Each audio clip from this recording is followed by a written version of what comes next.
The real story behind the government's botched gun-running scandal about to be exposed, but not if the administration gets their way.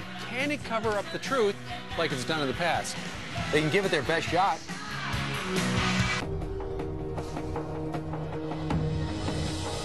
All right, the cover-up continues around Operation Fast and Furious. You know, the botched government sting operation that left an American Border Patrol agent dead and hundreds more dead in Mexico. Now ATF agent John Dodson is fighting the agency for permission to write a book exposing the truth behind the operation.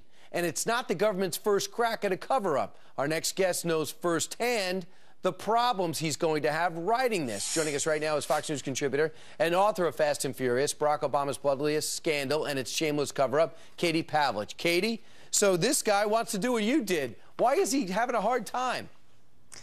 Well, he's having a hard time because the Department of Justice, which is in control of the ATF supervisors, have denied an outside work request from whistleblower John Dodson. Now, to give a little background on who John Dodson is, he's the first whistleblower to come forward publicly on camera to talk about what was going on during Operation Fast and Furious back in 2011, early 2011, after Brian Terry, Border Patrol agent Brian Terry, was killed. Now, the agency is saying that in this letter that I have here, this 3-page letter, they're saying that the publication of this manuscript would hurt morale in ATF and it would lead to the bad relationships with the FBI and the DEA. But the problem with that is that morale within ATF is already at an all-time low. A survey from last spring showed that the leadership in ATF, the very same people denying this request, have an honesty and integrity problem. So this isn't about not wanting John Dodson to speak out because he's still part of the agency. This is about the same agency still continuing the cover-up and not wanting sunlight to shine on potentially criminal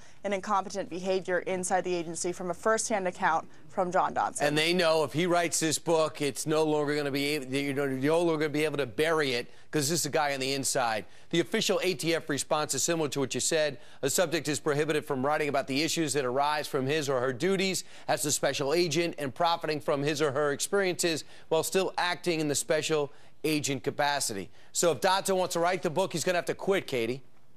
He's going to have to quit, but the problem with this is that the ATF is now being inconsistent. I asked them for that statement. They came back with that, but there was nothing in the denial letter that stated anything about compensation or profiting. The denial letter specifically stated they didn't want him to publish this book, which is already written, by the way. They've seen the manuscript. They know what he's going to say. They don't want this book published because it will hurt morale. This has nothing to do with compensation, and ATF didn't even ask John Dodson if he was being compensated. Not to mention, I reached out to the Brian Terry family as well to see how they feel about this. They want this book published, and they've also said, if ATF has nothing to hide, why not let John Dodson publish the book? Katie, thanks so much, and thanks for doing the research. And we'll see if Dodson's book does come out while he's still active.